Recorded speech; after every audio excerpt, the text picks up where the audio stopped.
সুপ্রিয় শিক্ষার্থীরা, আসসালামু আলাইকুম। সবাইকে আমাদের ইউটিউব চ্যানেলে স্বাগত জানাচ্ছি।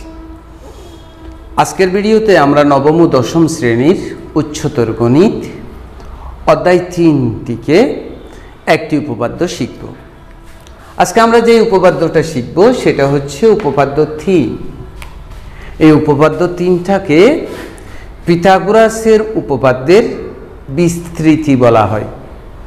অর্থাৎ আমরা ক্লাস 8-এ পিথাগোরাসের যে উপপাদ্যটা শিখেছি সেটার একটা বিস্তৃতি রূপ হচ্ছে এটা, এবং আমরা এই উপপাদ্যটা খুব শিখব। এই উপপাদ্যটা এবং উপপাদ্য 4 দুটোটার সাহায্যেই আমরা অ্যাপোলোনিয়াসের উপপাদ্য অর্থাৎ উপপাদ্য 5টা শিখে ফেলব। তো আমরা আলোচনার ভিতরে ঢুকে পড়ি, কথা না বাড়িয়ে। এই উপপাদ্যটা শিখতে হলে, এই উপপাদ্যটা যদি আমরা শিখতে চাই, আমাদেরকে কিছু জিনিস শিখতে হবে। সেই জিনিসটার ভিতর অন্যতম হলো, মনে করি আমি এটা একটা রেখা অংশ, সেই রেখা অংশের একটা বিন্দু এ মনে করি, একটা বিন্দু বি, আর একটা বিন্দু মনে করি সি। আমাকে যদি জিজ্ঞেস করা হয় যে এবি বাহুর উপর অঙ্কিত বর্গক্ষেত্র, এবি বাহুর উপর অঙ্কিত বর্গক্ষেত্র, অঙ্কিত বর্গক্ষেত্র, তাহলে আমরা কি আনসার দিব একটু ভাবি তো। এবি বাহুর উপর অঙ্কিত বর্গক্ষেত্রের ক্ষেত্রফল, অর্থাৎ এবি বাহুর উপর যদি আমরা একটা বর্গক্ষেত্র আঁকি তার ক্ষেত্রফল কি হবে। তো আমরা জানি যদি কোনো বর্গক্ষেত্রের কোনো বাহুর দৈর্ঘ্য দেওয়া থাকে তাকে স্কয়ার করলেই তার ক্ষেত্রফল পাওয়া যায়। তাহলে এবি বাহুর উপর অঙ্কিত বর্গক্ষেত্রের ক্ষেত্রফল হচ্ছে এবি স্কয়ার। ঠিক অনুরূপভাবে আমরা মনে হয় এইটাও জানবো যে বিসি বাহুর উপর অঙ্কিত বর্গক্ষেত্রের ক্ষেত্রফল হলো বিসি স্কয়ার। অর্থাৎ আমি যদি বলি এসি বাহুর উপর অঙ্কিত বর্গক্ষেত্রের ক্ষেত্রফল কি হবে, তাহলে আনসার হবে এসি স্কয়ার। অর্থাৎ যেহেতু বর্গক্ষেত্রের একটা বাহুর দৈর্ঘ্য দেওয়া থাকলে, বর্গক্ষেত্রের যদি একটা বাহুর দৈর্ঘ্য দেওয়া থাকে তার ক্ষেত্রফল হলো বাহুর দৈর্ঘ্যকে স্কয়ার করলে যা হয় তা। সুতরাং যে কোনো বাহুর উপর অঙ্কিত বর্গক্ষেত্র তার উপরে স্কয়ার, বাহুর দৈর্ঘ্যের উপরে স্কয়ার। বিসি বাহুর উপর অঙ্কিত বর্গক্ষেত্র বিসি স্কয়ার, এসি বাহুর উপর অঙ্কিত বর্গক্ষেত্র এসি স্কয়ার। এখন আমি যদি বলি এবি ও বিসি এর অন্তর্গত আয়তক্ষেত্র, এর অন্তর্গত, আমরা কথাগুলো একটু করে মনোযোগের সাথে শুনবো, অন্তর্গত আয়তক্ষেত্র। তো আমি এই কথাটার অর্থ হলো এবি আর বিসি বাহু নিয়ে যদি কোনো আয়তক্ষেত্র গঠন করি তার ক্ষেত্রফল কত। এবি ও বিসি এর অন্তর্গত আয়তক্ষেত্র মানে বোঝাচ্ছে এবি আর বিসি বাহু নিয়ে যদি একটা আয়তক্ষেত্র গঠন করা হয় তার ক্ষেত্রফল কত। তাহলে তুমি দেখো এবি বাহুটা বড়, বিসি বাহুটা ছোট, এই দুটোটা নিয়ে যদি আয়তক্ষেত্র গঠন করি তখন এবিটা হবে দৈর্ঘ্য, বিসিটা হবে প্রস্থ, তখন ক্ষেত্রফল ইকুয়াল টু হবে এবি ইন্টু বিসি। আমরা খুব বুঝতে চেষ্টা করব, এই ব্যাপারটা এখানে প্রয়োগ করব। এবি আর বিসি বাহু নিয়ে গঠিত আয়তক্ষেত্রের ক্ষেত্রফল হবে এবি ইন্টু বিসি। তাহলে আমরা কি দ্বারা করালাম, এবি বাহুর উপর অঙ্কিত বর্গক্ষেত্র এবি স্কয়ার, বিসি বাহুর উপর অঙ্কিত বর্গক্ষেত্র বিসি স্কয়ার, এসি বাহুর উপর অঙ্কিত বর্গক্ষেত্র এসি স্কয়ার, এবি আর বিসি নিয়ে অন্তর্গত আয়তক্ষেত্র এবি ইন্টু বিসি। তো আমি যদি বলি আচ্ছা এসি ও বিসি নিয়ে অন্তর্গত আয়তক্ষেত্র কি হবে, তখনও তুমি বলবে এসি ইন্টু বিসি। এই ব্যাপারটা বুঝতে হবে যদি আমরা উপপাদ্যটা বুঝতে চাই। আরো একটা ব্যাপার আমাদেরকে মনে রাখতে হবে যদি এই উপপাদ্যটা আমরা বুঝতে চাই, সেটা হলো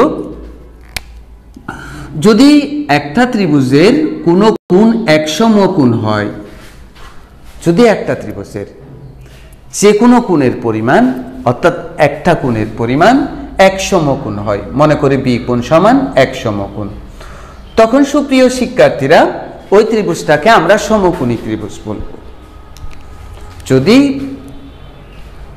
যদি কোনো ত্রিভুজের এক কোণ এক সমকোণ হয় তখন ত্রিভুজটাকে আমরা সমকোণী ত্রিভুজ বলবো। এই কথাটা খুব ইম্পর্টেন্ট এই উপপাদ্যটা প্রমাণের জন্য। এবং কোনো ত্রিভুজ যদি সমকোণী হয় শিক্ষার্থীরা, সেখানে অবশ্যই পিথাগোরাসের উপপাদ্য প্রয়োগ হবে। আমরা এটা ক্লাস 8-এ শিখেছি। সেই পিথাগোরাসের উপপাদ্যের গাণিতিক রূপ হলো, আমরা কি জানি, অতিভুজ স্কয়ার সমান লম্ব স্কয়ার প্লাস ভূমি স্কয়ার। এখন দেখো এটা যদি এক সমকোণ হয় তাহলে এর অতিভুজ হবে এসি, এর লম্ব হবে এবি এবং ভূমি হবে পিসি। এই ব্যাপারটাও আমাকে মনে রাখতে হবে। অর্থাৎ একটা ত্রিভুজ যদি সমকোণী ত্রিভুজ হয় সেখানে পিথাগোরাসের উপপাদ্য প্রয়োগ করা যায় এবং পিথাগোরাসের উপপাদ্যের গাণিতিক রূপ হলো অতিভুজ স্কয়ার সমান লম্ব স্কয়ার প্লাস ভূমি স্কয়ার। তাহলে এবিসি যদি সমকোণী ত্রিভুজ হয় এটা তার এক সমকোণ, তাহলে এখানে পিথাগোরাস প্রয়োগ করলে পিথাগোরাসের উপপাদ্য প্রয়োগ করলে এসি স্কয়ার সমান AB square plus PC square. এই ব্যাপারগুলো বুঝতে হবে, উপপাদ্যটা বুঝতে হবে। আরও একটা ব্যাপার বুঝতে হবে, আমরা যদি উপপাদ্যটা বুঝতে চাই তারপরে আমরা উপপাদ্যের ভিতর প্রবেশ করব। সেটা হলো শিক্ষার্থীরা লম্ব অভিক্ষেপ। লম্ব অভিক্ষেপ, এখানে কিন্তু আমরা এক জায়গায় গিয়ে লম্ব অভিক্ষেপ ব্যাপারটা পাব। লম্ব অভিক্ষেপ কি খুব বুঝতে চেষ্টা করব। মনে করি এইটা একটা রেখা অংশ এবি, তার উপরে একটা বিন্দু আছে সি। লম্ব অভিক্ষেপ বিন্দুর লম্ব অভিক্ষেপ হয়, আবার রেখা অংশেরও লম্ব অভিক্ষেপ হয়। প্রথমে আমরা বিন্দুর লম্ব অভিক্ষেপ চিনতে চেষ্টা করব, তারপরে আমরা রেখা অংশের লম্ব অভিক্ষেপ চিনতে চেষ্টা করব। প্রথমে আমরা বিন্দুর লম্ব অভিক্ষেপ বুঝতে চেষ্টা করি। সি একটা বিন্দু, এবি একটি রেখা অংশ। সি বিন্দু হতে এবি রেখা অংশের উপর যদি আমরা কোনো লম্ব আঁকি,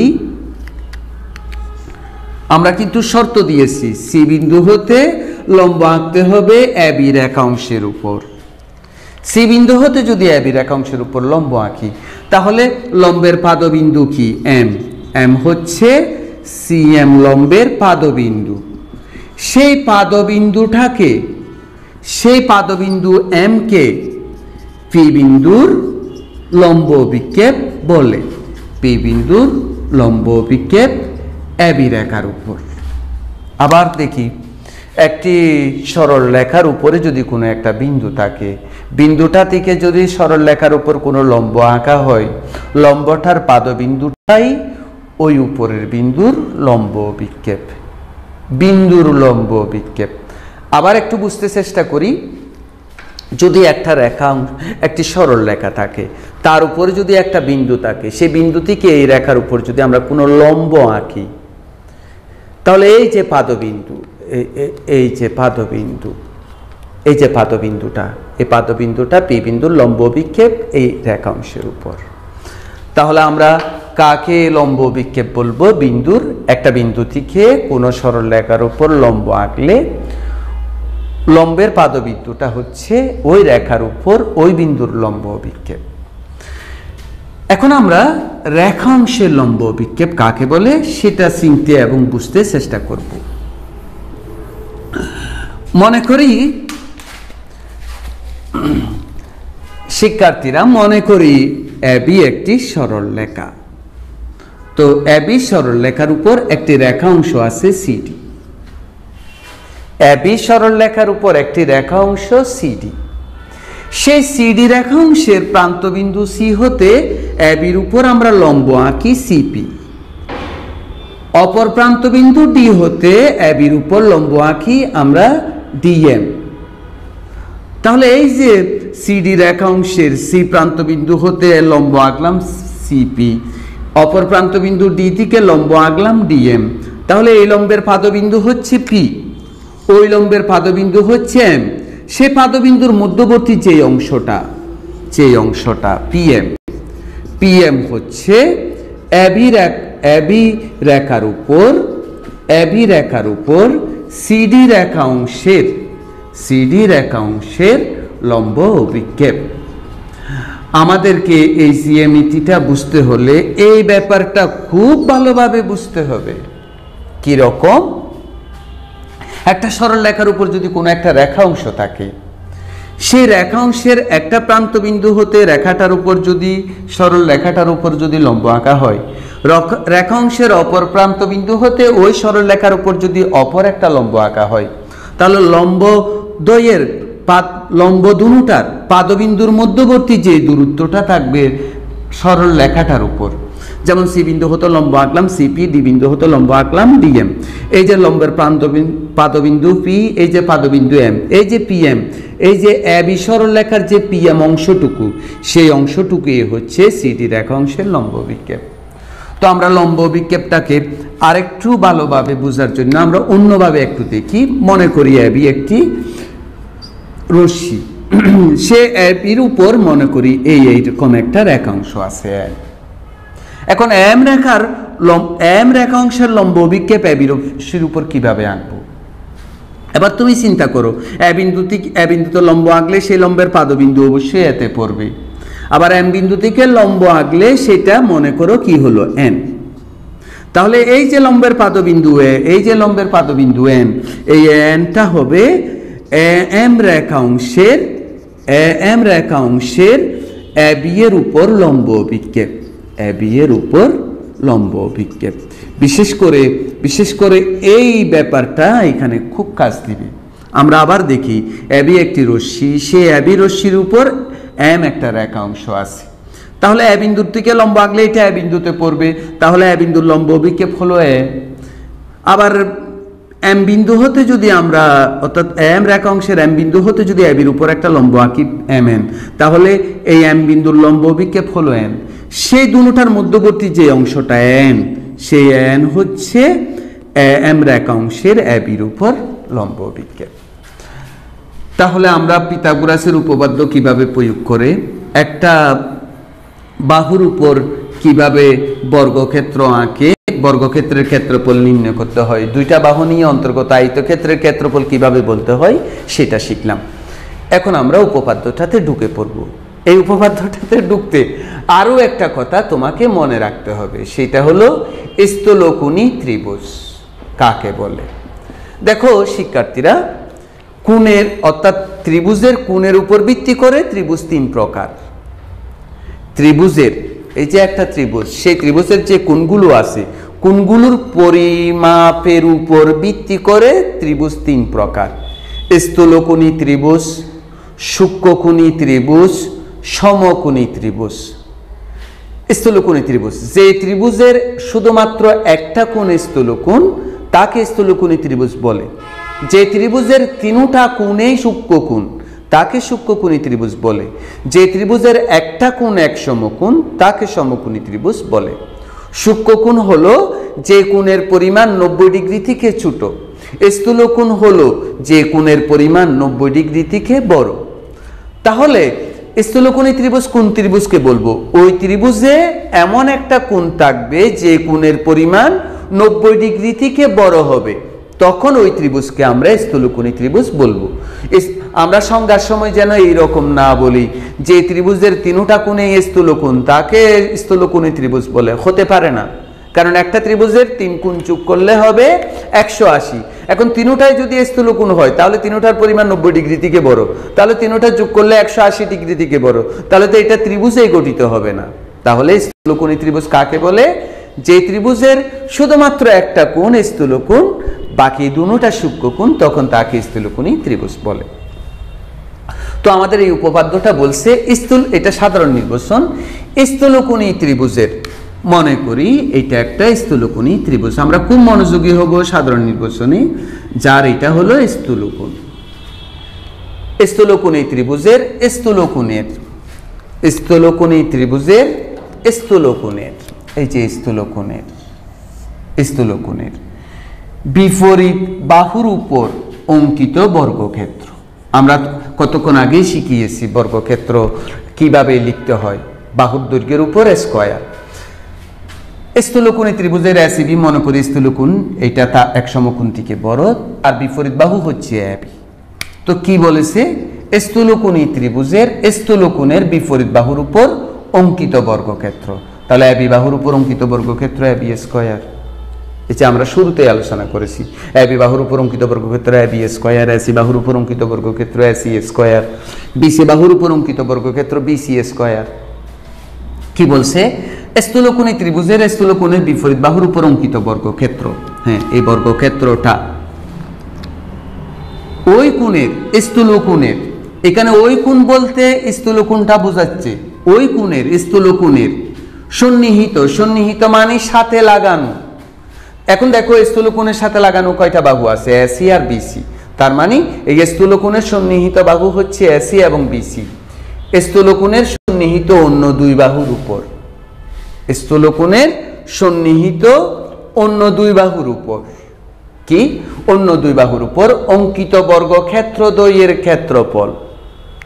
সন্নিহিত অন্য দুই বাহু, তো অন্য দুই বাহুর উপর শিক্ষার্থীরা একটা বাহু হচ্ছে এসি আর একটা বাহু হচ্ছে বিসি, তো তাদের উপর অঙ্কিত বর্গক্ষেত্র হোল স্কয়ার অঙ্কিত বর্গক্ষেত্র দ্বয়ের যোগফলের, অর্থাৎ দুটোটা দ্বয়ের যেহেতু বলছে যোগফলের হবে, অন্য দুই বাহুর উপর অঙ্কিত বর্গক্ষেত্র দ্বয়ের ক্ষেত্রফল, অর্থাৎ এই দুই বাহুর উপর অঙ্কিত বর্গক্ষেত্র দ্বয়ের ক্ষেত্রফল গেল।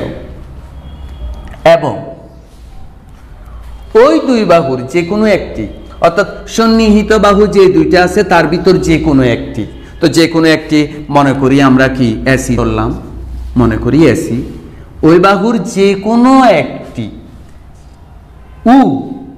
তার উপর, অর্থাৎ এসির উপর অপর বাহুর সন্নিহিত অপর যে বাহু আছে বিসি, অপর বাহুর লম্ব অভিক্ষেপের, তার মানে বিসি এসির উপর বিসি এর লম্ব অভিক্ষেপের কথা বলছে, এসির উপর বিসি বাহুর লম্ব অভিক্ষেপের কথা বলছে। তাহলে লম্ব অভিক্ষেপের কথাগুলো যে বলছিলাম সেগুলো আমরা একটু স্মরণ করি। বিসি এর লম্ব অভিক্ষেপ, তো আমরা জানি সি বিন্দু থেকে লম্ব আঁকলে এটা সিতে পড়বে। এখন কথা হলো বি বিন্দু হতে তো এসির উপর লম্ব আঁকা যায় না, কারণ এসি তো এতটুকুই। তখন তোমাকে কি করতে হবে, এসি বাহুকে বাড়াতে হবে। সে বর্ধিত অংশের উপর বি যদি লম্ব আঁকো বি, তখন এই সি হবে বিসি এর লম্ব অভিক্ষেপ এসির উপর।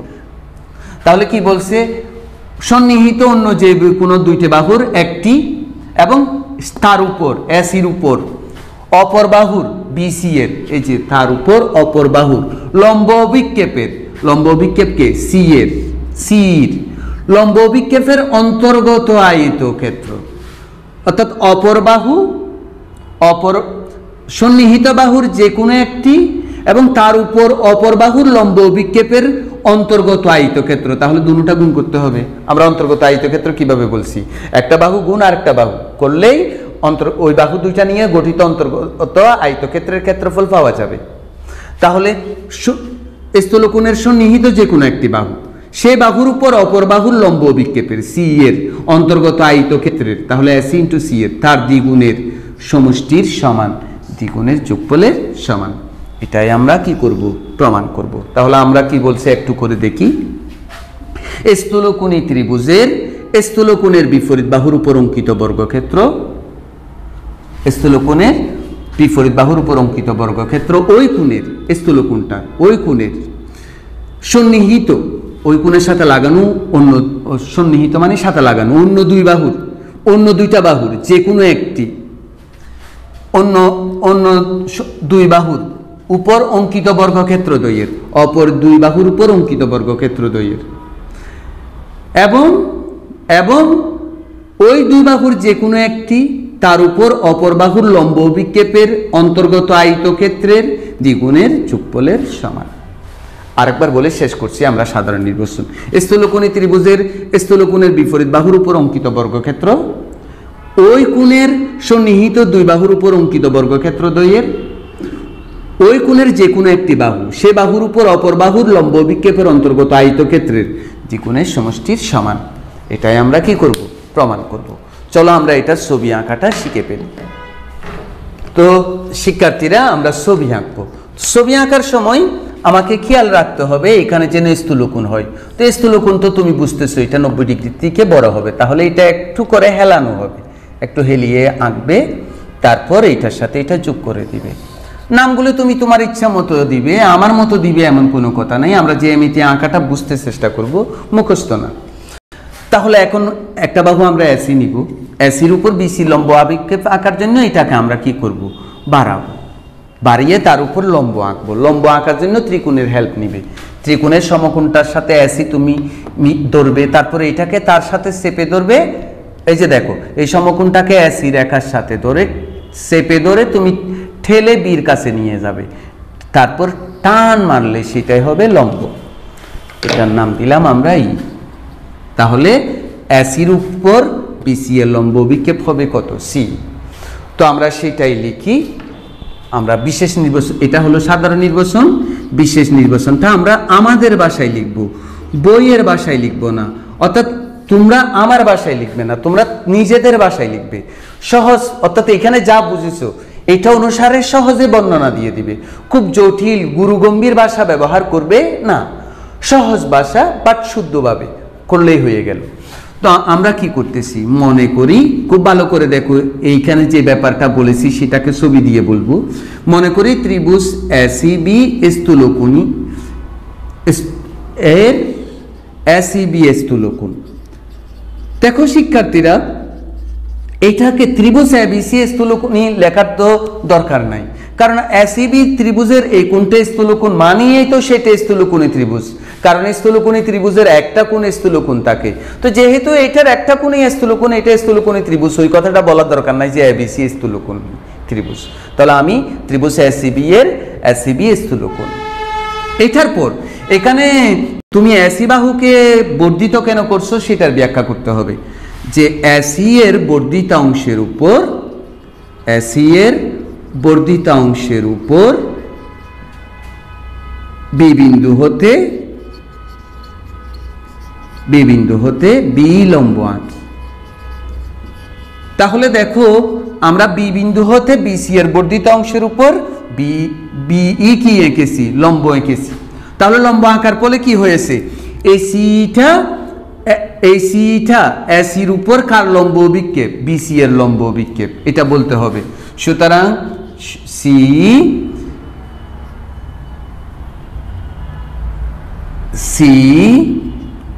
এসি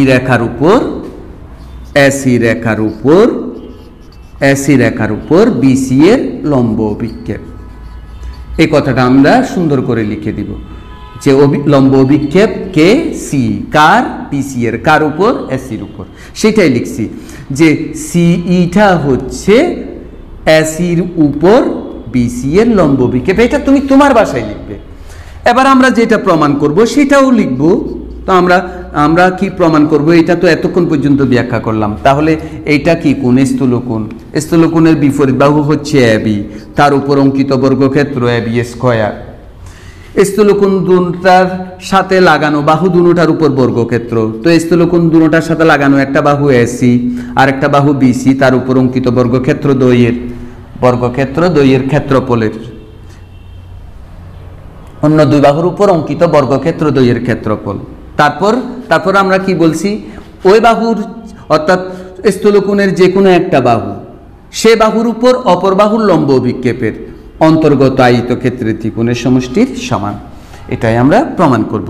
সুপ্রিয় শিক্ষার্থীরা, এটার প্রমাণ অত্যন্ত সহজ, শুধু তুমি একটু মনোযোগী হবে, অত্যন্ত সহজ। আমি তোমাকে একটা টিপস বলি, সেটা হচ্ছে হায়ার ম্যাথ হোক জেনারেল ম্যাথ হোক, যদি কোনো প্রমাণে তুমি দেখো যে ত্রিভুজের বাহুগুলোর উপর কি আছে, স্কয়ার আছে, ছট করে তোমার মাথায় যেন এটা ঢুকে যে এখানে পিথাগোরাসের উপপাদ্য প্রয়োগ করতে হবে। এটা খুব গুরুত্বপূর্ণ জিনিস জ্যামিতিক প্রমাণে। তুমি যখনই, এটা জেনারেল ম্যাথে জ্যামিতি হোক, হায়ার ম্যাথে জ্যামিতি হোক, তুমি যদি দেখো যে এখানে ত্রিভুজের বাহুগুলোর উপর কি আছে, স্কয়ার আছে, তখন তোমাকে বুঝতে হবে এখানে কার উপপাদ্য প্রয়োগ করতে হবে, পিথাগোরাসের উপপাদ্য প্রয়োগ করতে হবে।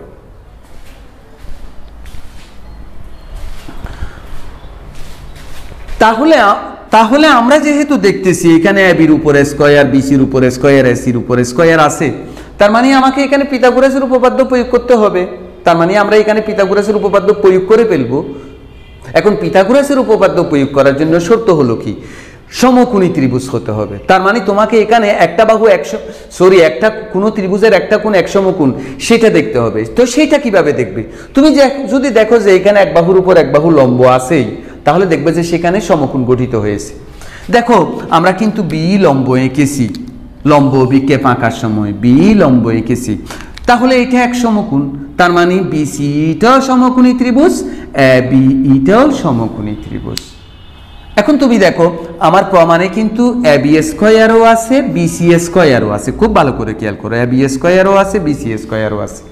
তার মানে তোমাকে এ বি ত্রিভুজেও পিথাগোরাসের উপপাদ্য প্রয়োগ করতে হবে, বিসি তেও পিথাগোরাসের উপপাদ্য প্রয়োগ করতে হবে, এবং দুটোতেই পিথাগোরাসের উপপাদ্য প্রয়োগ করা যায়। কেন যায়? যেহেতু বিটা এর উপর লম্ব, এটা এক সমকোণ, সুতরাং বিসিও সমকোণী ত্রিভুজ, বিএইও সমকোণী ত্রিভুজ। আমি জাস্ট সে কথাগুলিই লিখব। যেহেতু বি লম্ব এই, আমরা বইয়ের ভাষায় লিখবো এমন কোনো কথা নাই, আমরা আমাদের ভাষায় লিখব, তাহলে অনেক সহজ হয়ে যাবে। তাহলে অ্যাঙ্গেল বিই এ সমান এক সমকোণ। তাহলে কোন দুইটা ত্রিভুজ সমকোণী সেটা আমরা লিখে ফেলি, যে সুতরাং ত্রিভুজ এ বিই ও ত্রিভুজ শিক্ষার্থীরা বিসি সমকোণী, বিসি সমকোণী। তো এবার আমরা পিথাগোরাসের উপপাদ্য দুটার উপরেই প্রয়োগ করতে হবে। কেন প্রয়োগ করতে হবে তো কতক্ষণ আগেই বললাম। তাহলে পিথাগোরাসের উপপাদ্য প্রয়োগ করি, আমরা লিখি সুতরাং পিথাগোরাসের উপপাদ্য অনুসারে, পিথাগোরাসের উপপাদ্য অনুসারে প্রথমে আমরা ত্রিভুজ এ বি হতে পাই লিখি, এ বিতে প্রয়োগ করি, এ বি হতে পাই শিক্ষার্থীরা এই যে ত্রিভুজ এ বি হতে পাই, এটা সমকোণ। তাহলে অতিভুজ কে? A B. ওই যে শুরুতে বলছিলাম অতিভুজ স্কয়ার সমান লম্ব স্কয়ার প্লাস ভূমি স্কয়ার। তাহলে এটা যদি সমকোণ হয়, এর অতিভুজ হচ্ছে কি? এ বি স্কয়ার, লম্বকে এই, তার উপর স্কয়ার, তারপর ভূমিকে বি স্কয়ার। তো আমরা একটু এবার দেখতে হবে যে এ বি স্কয়ার সমান AC BC two AC C. এখন ডান পাশের যেগুলো আছে সেগুলো নিয়ে আমরা একটু ভাবি। এই তুমি খেয়াল করে দেখো, এই এর ভিতর কিন্তু এসি রয়েছে এবং আমার প্রমাণে কিন্তু এসি স্কয়ার আছে। তাহলে এই যে বাহুটা হলো, তা আমি কি দেখতেছি না সে এই বাহুটা যে কি এসি যোগ সি ই, অর্থাৎ সে বাহুটা হলো সুপ্রিয় শিক্ষার্থীরা যে এই বাহুটা এসি বাহু আর সি বাহুর যোগফলের সমান হবে। তো আমি সেটাই লিখব, যেহেতু আমার এসি বাহু দরকার। তাহলে এই জায়গায় আমরা লিখব শিক্ষার্থীরা কি এসি যোগ সি, এবং শিক্ষার্থীরা তার উপরে স্কয়ার। তো আমরা এটা বীজগণিতের এ প্লাস বি হোল স্কয়ারের সূত্র প্রয়োগ করি শিক্ষার্থীরা। তো এটা কি হয়? AC square two dot AC dot C plus C whole square plus B whole square. আমাদেরকে প্রমাণের দিকে একটু তাকাতে হবে, শুধু কাজ করলে হবে না। প্রমাণে কি আছে? এসি আছে, এসি স্কয়ার আছে, আমরা সেটা পেয়েছি। একটু খেয়াল করো, টু এসি সি সেটাও আমরা পেয়েছি, কিন্তু এই দুইটা মানে জিনিস এখানে নাই। তাহলে এই দুইটাকে আমরা একটু একপাশে লিখি, বি স্কয়ার যোগ সি স্কয়ার, ওইটা একপাশে লিখি। তাহলে এখন আমার চিন্তা হবে কি, এটা এক নম্বর ধরি, এদেরকে কি করা, মানে এদের বদলে কি বসাই দিতে চেষ্টা করা, বিসি স্কয়ার বসাই দিতে চেষ্টা করা। চলো করি।